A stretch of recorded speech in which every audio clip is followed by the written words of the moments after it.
let me know when to move. All right. This is a photograph of the house, which is on the west side of Tomales Bay. The house and the storage structure are the last remaining structures on Tomales Bay built by Coast Miwoks by my mom's great-grandpa Joe Felix and his brother Ben. And excuse me, and our logo it is inspired from a photograph of my grandmother Bertha Felix. Go ahead. This is a photograph of my mom. She's the littlest one with her sister Elaine in front of the house. So you can keep going. So, you know, I was thinking about San Francisco, about Yerba Buena, and about how our great-great-grandmother Euphrasia Felix met her indigenous Filipino husband Domingo Felix here in Yalamu. And we suspect that she was at Mission Dolores, held there, and when it was secularized by the Mexican government, you know, she was looking to go home. So what we think is that the cove where this little house is likely a place she knew, likely a place that was familiar to her, and she brought her husband back with her to the cove and raised her family. The cove next to it is Marshall Beach, which if you're a kayaker and you camp, that also is a family cove. That's where her sister, Perfecta Felix, raised her family. So the two sisters raised their families side by side on these two coves. And so I think about, I'm so glad that Karina went first because, you know, I've been thinking about the word rematriation and what it really means. And, you know, like Karina, I was thinking it's about returning home to our mother.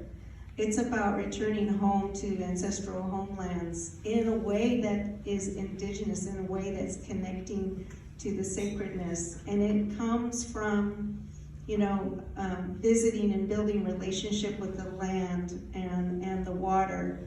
When I first went there, my mom had already passed, and I was there with my sister, and I'd seen the house in so many photographs, like you first saw with my mom as a little girl.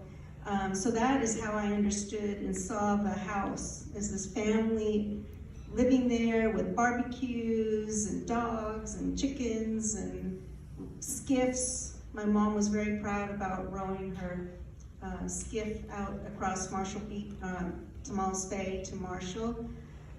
And I think about when I saw the house the first time, it was covered with ivy because the park had done nothing, and they were planning to bulldoze it in the 80s. And my mom, you know, our family was removed, forced out by ranchers, dairy ranchers, but they never left the bay. So my mom kept a subscription to the Point Reyes Light and saw that the park was planning to bulldoze it. So together we wrote a letter to the editor. And that was the beginning of my journey of going back to the cove. And my mom passed in 98, so that had to be around 95, 96. And shortly after that, the park historian came and interviewed my mom. So it's about the familiarity of the cove and my family's life out there at the bay. They always, when they would come over to our house, they would talk about the bay, they would talk about stories on the bay, and then we would make weekend car rides out there. So you know, little one, in the 60s, you're there, but you just listen.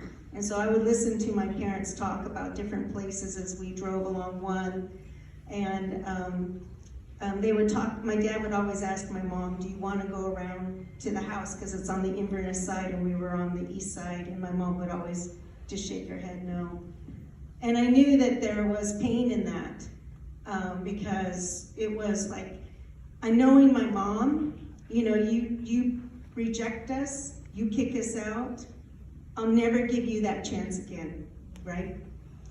So I didn't get the chance to experience the cove and the house with her, but I had the stories, and so I was this precocious little child that would lay on my mom and dad's bed and go through the photo albums. So I guess that's where my journey started.